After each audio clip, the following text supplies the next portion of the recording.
ควบเข้าพระภาษายิ่งขึ้นไปต่อไปไหว้พระเนออะระหังสัมมาสัมพุทโธภควาพระผู้มีพระภาคเจ้าเป็นพระอรหันต์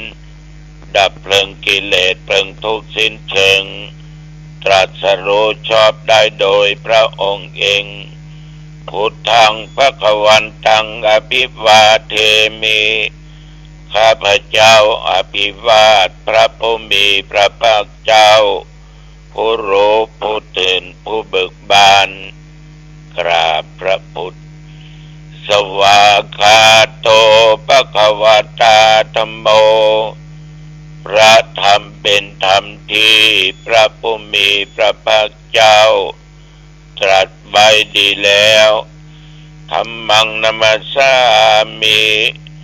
ข้าพเจ้านมัสการพระธรรมกราบพระธรรมสุปฏิปันโนภควโตสาวกสังโฆพระสงฆ์สาวกของพระผู้มีพระภาคเจ้าปฏิบัติดีแล้วสังฆังนัมมามิข้าพเจ้านอบน้อมพระสงฆ์กราบพระสงฆ์ต่อไปหับสินเนอนะโมตัสสะภะคะวะโตอะระหะโตสัมมาสัมพุทธัสสะนะโมตัสสะภะคะวะโตอะระหะโตสัมมาสัมพุทธัสสะนะโมตัสสะภะคะวะโตอะระหะโตสัมมาสัมพุทธัสสะพุทธังสรณังคัจฉามิธัมมังสรณังคัจฉามิสังฆังสรณังคัจฉามิทุติยัมปิพุทธังสรณังคัจฉามิทุติยัมปิธัมมังสรณังคัจฉามิทุติยัมปิสังฆังสรณังคัจฉามิตติยัมปิพุทธังสรณังคัจฉามิตติยัมปิธัมมังสรณังคัจฉามิตติยัมปิสังฆังสรณังคัจฉามิปานาติปาตาเวระมณีสิกขาปะทังสมาธิยามิอาทินนาทานาเวระมณีสิกขาปะทังสมาธิยามิกาเมสุมิจฉาจาราเวระมณีสิกขาปะทังสมาธิยามิมุสาวาทาเวระมณีสิกขาปะทังสมาธิยามิสุราเมรยมัชฌปมาทฐานาเวระมณีสิกขาปะทังสมาธิยามิ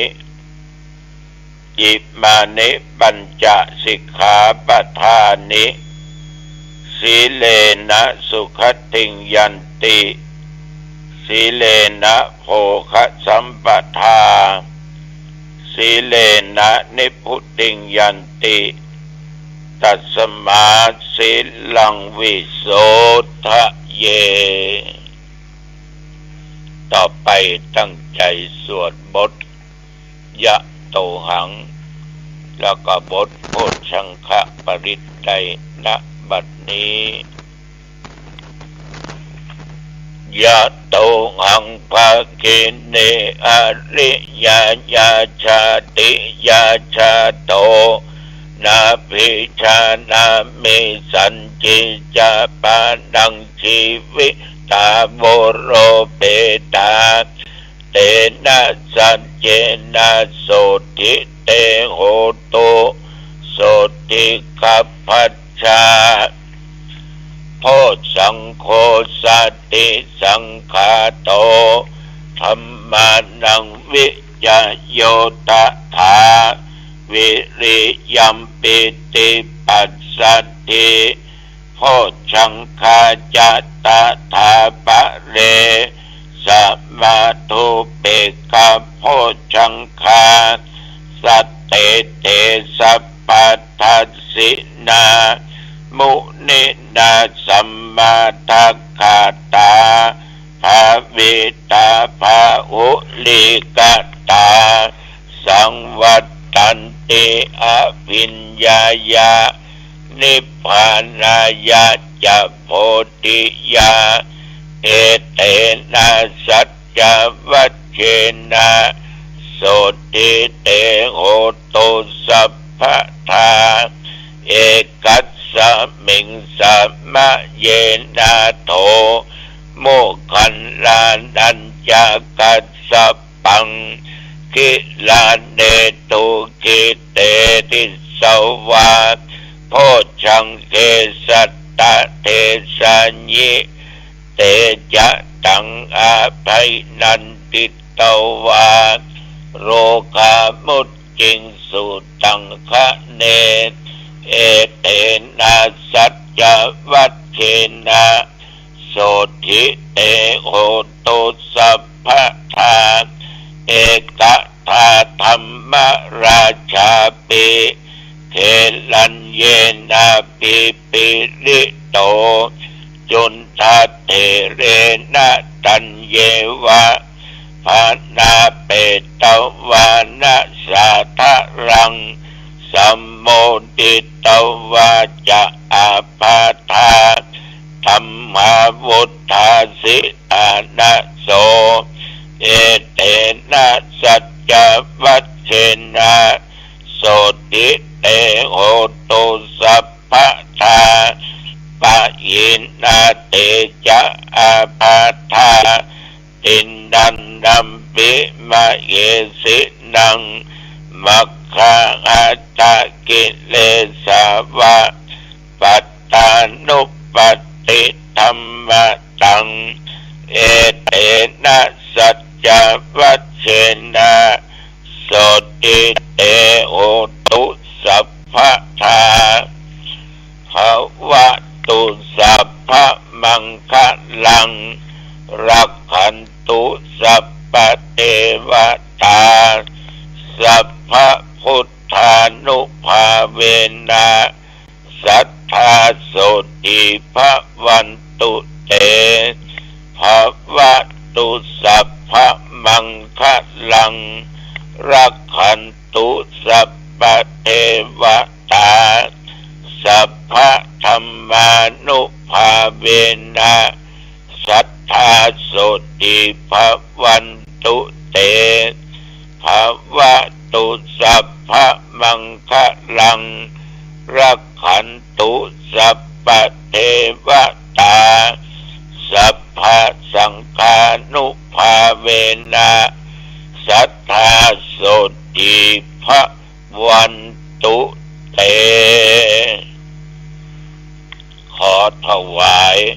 พระพรกรมอุตุได้ประกาศว่าระวังจะมีพายุจะมีฝนมีลมน้ำฝนจะตกหนักเป็นบางแห่งบางที่สำหรับบริเวณวัดหนองตองใกล้เคียงแต่ว่าเป็นต้นมาจนถึงปัจจุบันมีรายงานฝนตกอากาศก็อยู่ตามปกติแต่ร้อนสักหน่อยอุณหภูมิปัจจุบัน25 องศาพ่อแม่พี่น้องญาติโยมแต่ว่านี้กินเข้าง่ายแล้วตัวเจ้าก็ไม่ได้ไปไหนนางอยู่วัดอยู่ว่าพอดีก็มีแม่จันฟอง แม่จันฟองกันได้สาวกับลูกกับเต้าเพื่อก็มาทำบุญอายุปีนี้ถามว่าแม่เท่าไหร่80 ปีก็แก่แล้วทุกเจ้าตัวนี้ไปอยู่2 ปีก็ขอแม่มีอายุวันขวัญยืนเด้อได้120ก็เข้าพรรษาเช่นเดียวกันนอกจากนั้นฉันเป็นเสร็จเรียบร้อยก็ไปที่วัดสีล้อมหรือวัดปะแงะวัดของท่านสาธุเจ้าเทวินเป็นจัดมีพิธีพุทธาภิเษกเทวาภิเษกแต่ว่าเปิ้นก็นิมนต์ตุเจ้าหลายตนหลายองค์ครูบาวัดประกับตองกาครูบาวัดต้นโจกสันปะตองครูบาวัดปู่เต้าแล้วก็ตุเจ้าวัดหนองตองและอีก2 ตนไปนั่งปกตั้งจิตอธิษฐานแล้วก็มีตุเจ้าสวดอีกมีรองทั้ง2 ท่านเจ้าหน้าตำบลเจ้าวาดแต่ละวัดก็ใช้เวลาอยู่ชั่วโมงกว่าก็เสร็จพิธีก็เลยปิกวัดปิกว่าก็ออกไม่ออกญาติโยมตกค่ำตกแรงมาก็อาบน้ำอาบท่าห่วมได้หวีแป้งไม่ได้ตาไม่ได้ทาครีมไม่ได้ทั้งสิ้นสบายเฮ้ยเป็นทุกเจ้านี่นะสระผมดึงวัน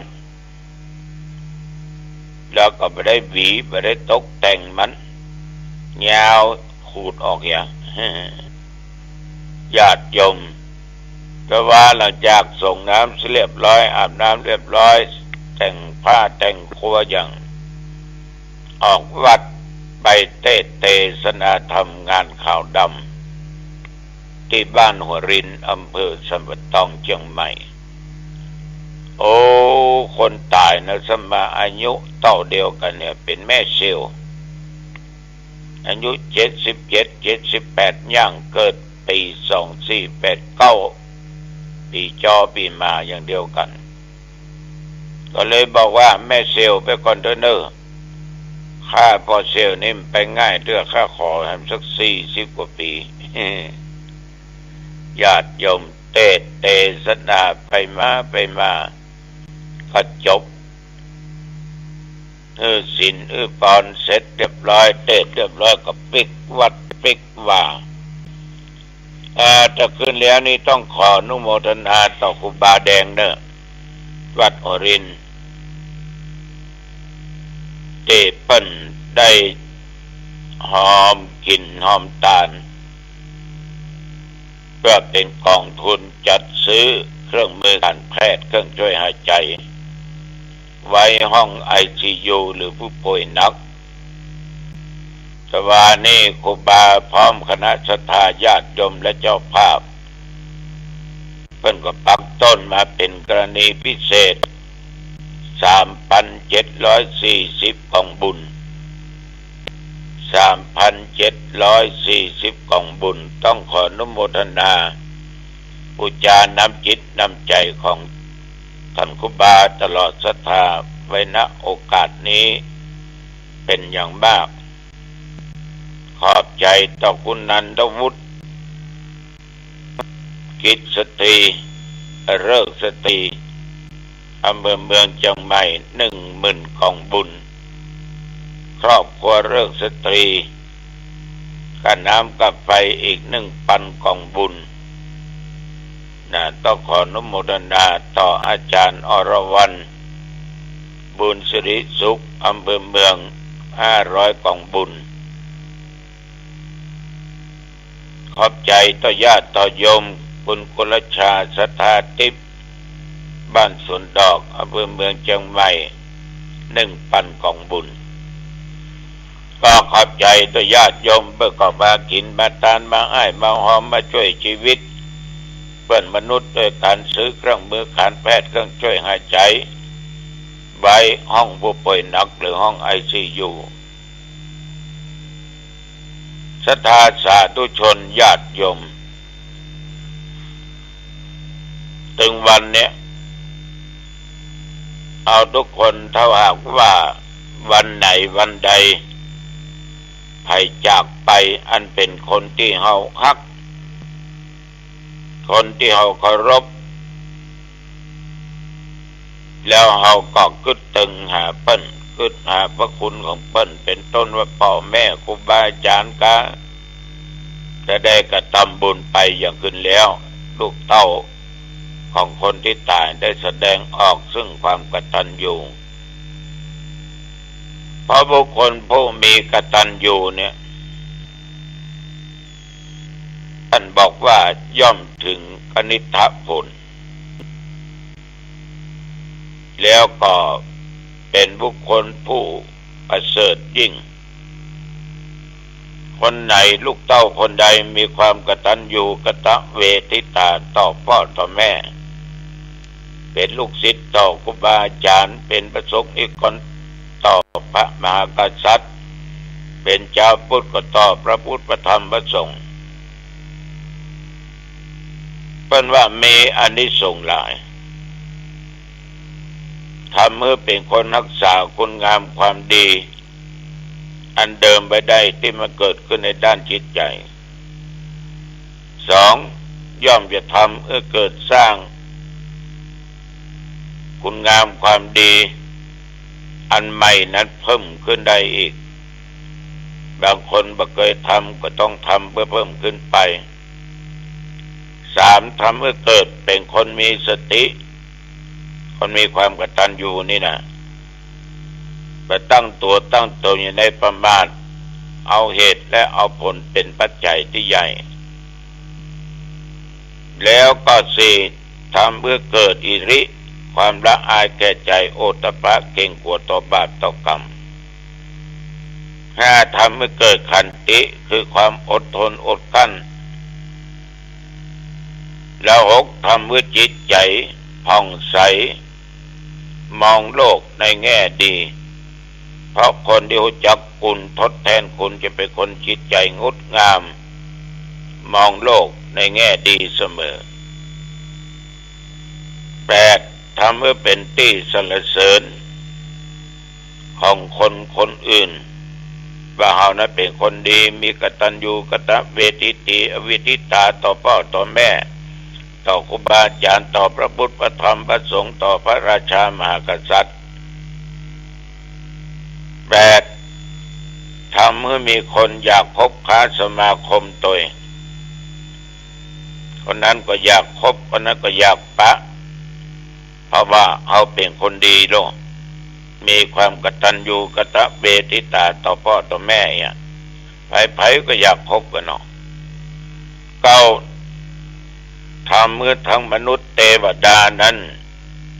อยากจะช่วยเหลือฉะนั้นไผที่ชอบอ้อนบอนไปกราบไปไหว้เทพบุตรเทวดาองค์นั้นองค์นี้ขอดลบันดาลช่วยเหลือคือประสบแต่ความสุขแต่ความสำเร็จญาติโยมคุณจะต้องเป็นคนมีความกตัญญูกตเวทิตาถ้าเธอเป็นคนอกตัญญูบูจะคนมาตอบแทนคนจะไปมีเทวดาที่ไหนจะมาช่วยมาเหลือขนาดพ่อแม่ไม่ยังพออย่างอีกข้อหนึ่งทำบะหมี่เว้นบะหมี่ภัยมีแต่เปื้อนมิตรเกี่ยวสหายคำได้ดีมาคบค้าสมาคม11ทำเมื่อลาภผลทั้งหลายเกิดขึ้นโดยง่าย12ทำเมื่อบรรลุมรรคผลนิพพานได้โดยง่ายคนที่มีความกตัญญูกตเวทิตาฉะนั้นญาติโยมกตัญญูจึงนับว่าเป็นยอดแห่งธรรมในข้อหนึ่งที่พวกเราชาวพุทธทั้งหลายควรที่จะต้องนำไปประพฤติปฏิบัติต่อพ่อต่อแม่ต่อผู้มีพระคุณขอประกาศสักหน่อยเนอะใครจะเป็นเจ้าภาพศรัทธาซื้อเครื่องวัดความดันโลหิตความเข้มแข็งของอ